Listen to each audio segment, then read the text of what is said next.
할렐루야. 오늘도 말씀과 기도의 자리에 나오신 우리 성도님들을 주님의 이름으로 축복합니다. 또 오늘 함께 나눌 말씀은 구약성경 역대하 29장 1절부터 19절까지인데요. 우리 드라마 바이블을 함께 읽도록 하겠습니다.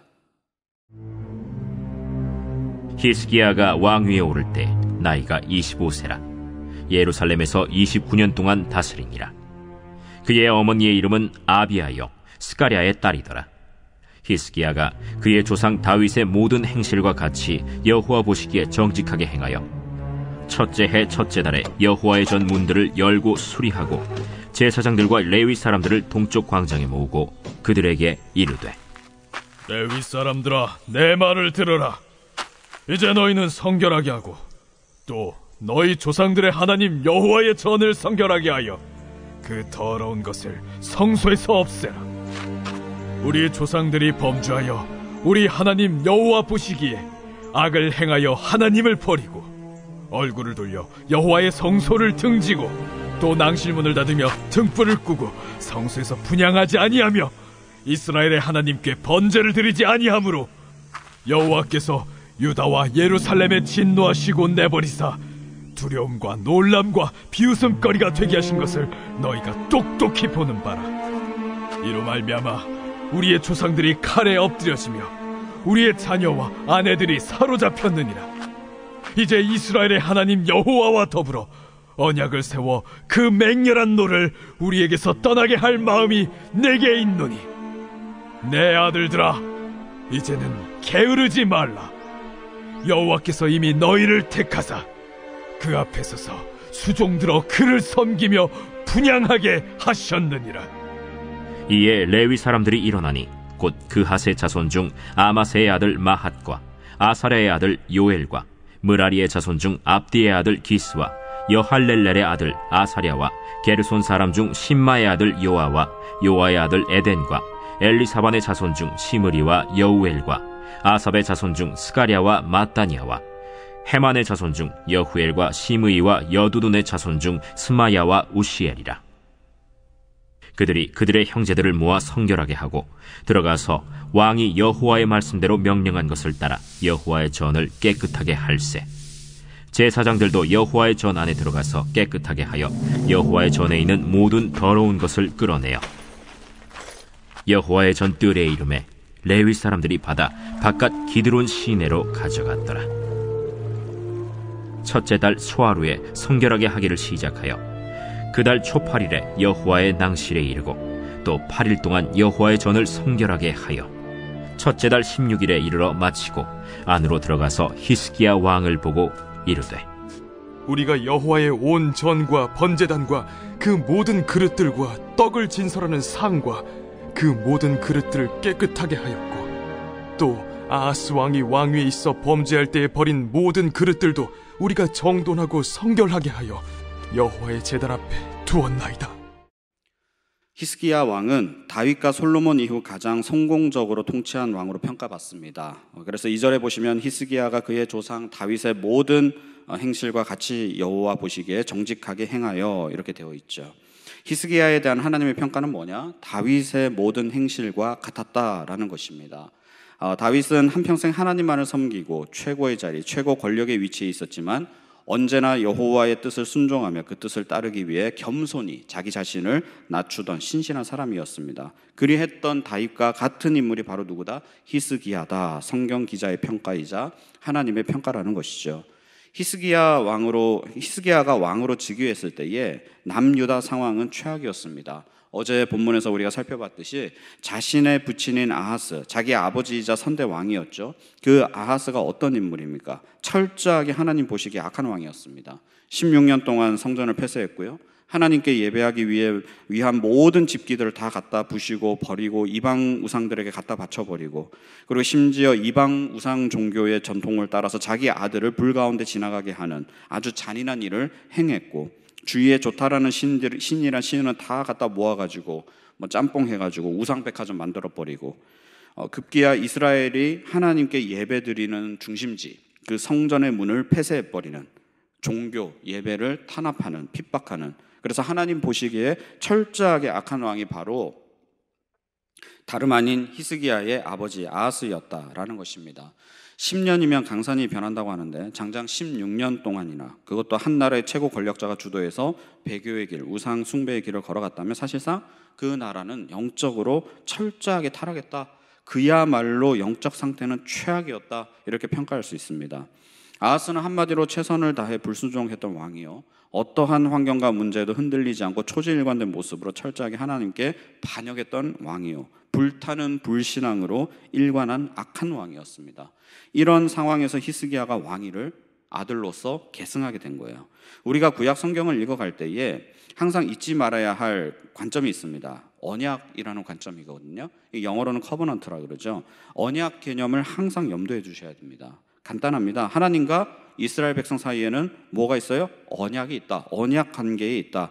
좀 더 현대어로 표현하면 계약 관계, 계약이라는 것이 쌍방간에 이루어지는 약속이잖아요.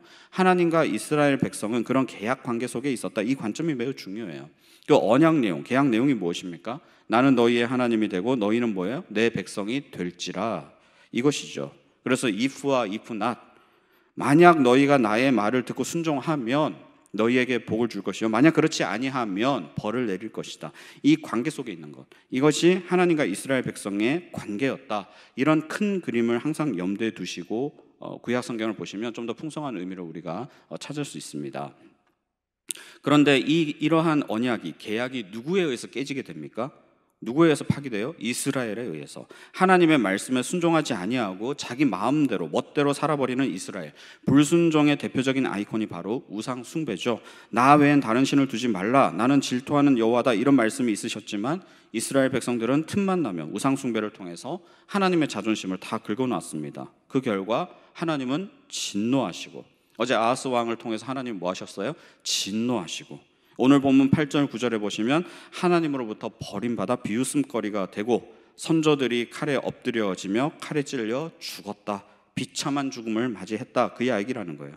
또 우리의 자녀와 아내들이 다 뭐예요? 성적 놀이개로 잡혀갔다, 노예로 팔려갔다. 왜 이런 일이 벌어졌냐? 바로 우리의 죄악 때문이다. 우리가 하나님께 순종하지 않았기 때문이다. 우리가 하나님과의 언약을 파기했기 때문이다. 그래서 우리는 뭐 해야 되는 거예요? 그 언약을 갱신해야 되는 거예요. 다시 돌이켜야 된다라는 것입니다. 그 언약 관계 속으로, 하나님과의 계약 관계 속으로 들어가야 된다라는 것입니다. 우리의 무너진 모든 것을 다시 일으킬 시간이 되었다.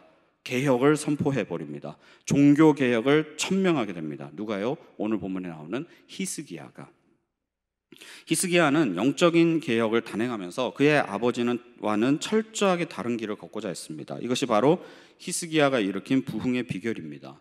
먼저 그는 아하스 왕이 폐쇄한 성전의 문을 다 열고 수리를 단행하죠. 또한 외형의 개혁만 있으면 안 되겠죠. 영적 개혁, 영적 부흥이 일어나야 됩니다. 당시 이스라엘 백성들의 제사를 담당했던 지파가 레위 지파 아닙니까? 레위 사람들을 한데 모아놓고 명령합니다. 5절에 보니까 너희 스스로를 성결하게 하라. 이제 우리가 하나님 앞에 나아가야 하는데 지금의 모습으로는 안 된다. 너희 자신을 거룩하게 지키고 깨끗하게 하라. 자기 자신을 성결하게 하는 것, 깨끗하게 하는 것이, 그 행위 자체가 하나님을 향한 신실함과 경외심의 표현이다라는 것입니다. 그와 더불어 성전도 성결하게 하라, 정결하게 하라. 성전 내에 있는 모든 불결한 것들, 우상과 관련된 모든 것들을 제거하라라는 것입니다. 또 11절에 보니까 내 아들들아 이제는 게으르지 말라.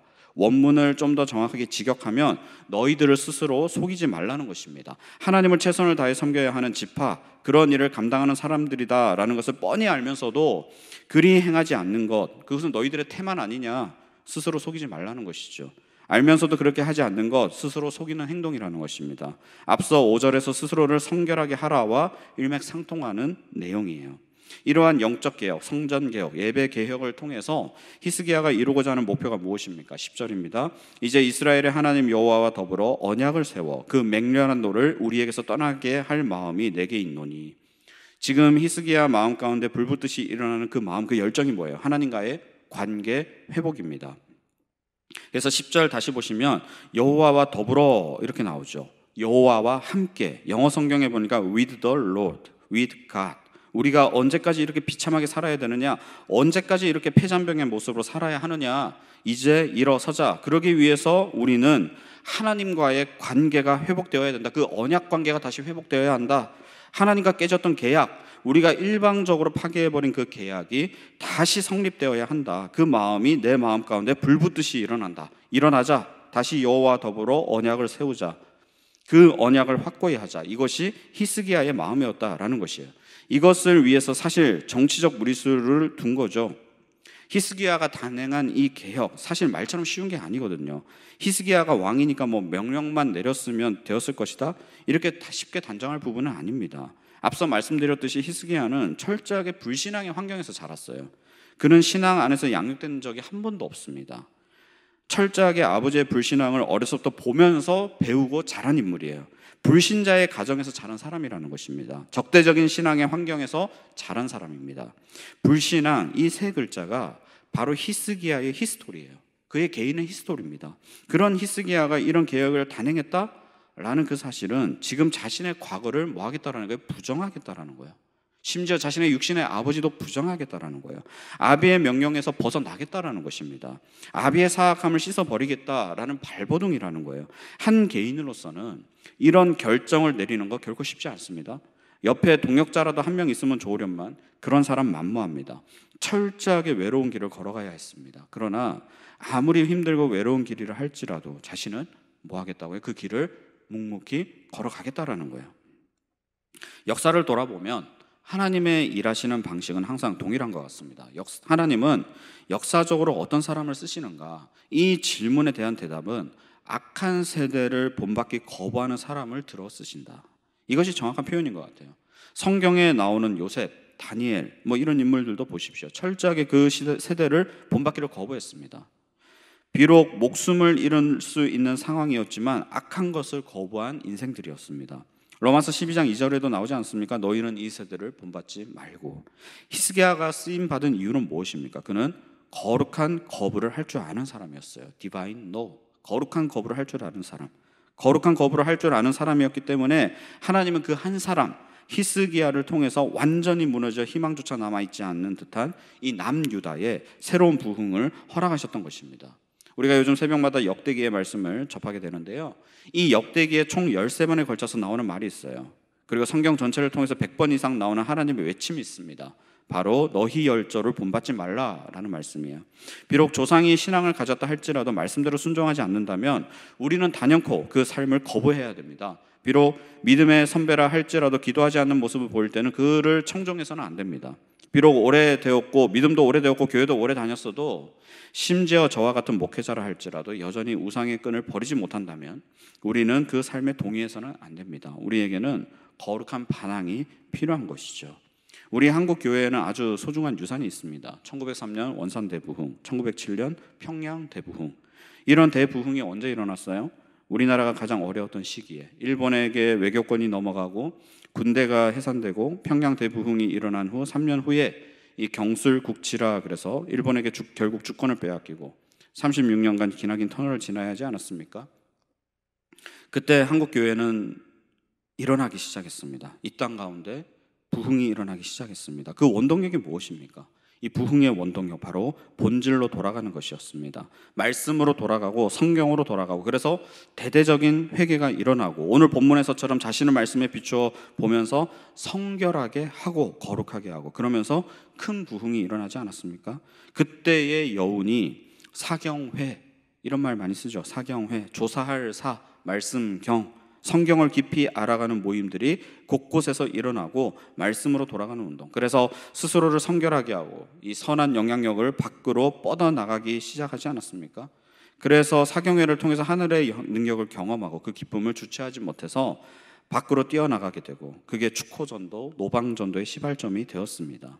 사랑하는 성도 여러분, 오늘 본문이 우리에게 던져주는 메시지, 히스기야가 그 열악한 환경 속에서 본질로 말씀으로 돌아가서 개혁을 단행했던 것처럼 우리도 마찬가지예요. 우리 개인이, 우리 한 사람 한 사람이 말씀으로 돌아가고 그 말씀대로 순종하면 우리 안에 개혁이 일어나고 우리 가정이, 우리 다락방이, 우리 교회가 말씀 가운데 든든히 세워지고 예배가 세워지고, 오늘 본문에 보면 히스기야의 이 개혁 선포, 그 말씀을 선포를 통해서 레위 지파와 제사장들이 함께 일어나지 않습니까? 우리도 그 개혁에 동참하겠소 그러면서 역사를 이루어 나가지 않습니까? 우리 교회 안에 이러한 거룩한 열정에 불타는 사람들이 일어나고 그래서 이 지역 사회와 대한민국과 열방을 향해 뻗어나가는 교회, 이것을 우리는 부흥이라고 이야기하는 것이죠. 우리도 히스기야처럼 비록 어렵고 때로는 혼탁한 시기를 지난다 할지라도 본질, 이 신앙의 본질, 오직 말씀, 하나님의 말씀으로 돌아가 우리 자신을 성결하게 하고 이 세대를 본받지 말고 거룩한 거부를 행하며 신앙의 본질로 활활 불타올라서 우리 자신이 변하고 우리 가정이 변하고 우리 직장이 변하고 우리 교회가 변하고 우리 지역사회와 이 민족이 변하는 그러한 하나님이 주시는 부흥의 기쁨과 감격, 부흥의 큰 물결을 경험하는 저와 여러분 되시기를 간절히 축원합니다. 제가 기도하겠습니다. 하나님 아버지, 죄 가운데서 우리를 구원하여 주시고 거룩한 하나님 나라의 자녀의 백성으로 우리를 불러주시고 삼아주신 은혜를 감사드립니다. 그러나 우리가 무지하고 부족하여 연약하여 여전히 죄 가운데 거함이 있다면 이 시간 다시 한번 말씀 붙들고 십자가의 보혈의 능력으로 정결한 모습으로 설 수 있도록 도와주시옵소서. 육체의 정욕에 휘둘리지 말게 하시고 성령의 소욕을 쫓아 말씀대로 순종하며 성결하고 거룩하며 세속에 물들지 아니하므로 우리 자신과 가정을 지켜 삶의 현장 가운데서 온전한 예배자로 세워지게 하시고 내가 있는 그곳이 주님의 임재가 충만하여 영적 부흥과 소생을 경험하는 은혜의 자리가 되게 하여 주시옵소서. 그리하여 믿지 않는 많은 사람들에게 그리스도의 복음을 전하며 주님 오시는 그날까지 사명을 충성스럽게 감당함으로 우리 모두가 하나님의 기쁨이요 하나님의 신실한 일꾼이 될 수 있도록 역사하여 주시옵소서. 오늘도 모든 죄와 유혹 시험으로부터 지켜주시고 승리케 하여 주실 줄 믿고 감사드리며 우리를 구원하신 예수님의 이름으로 기도합니다. 아멘.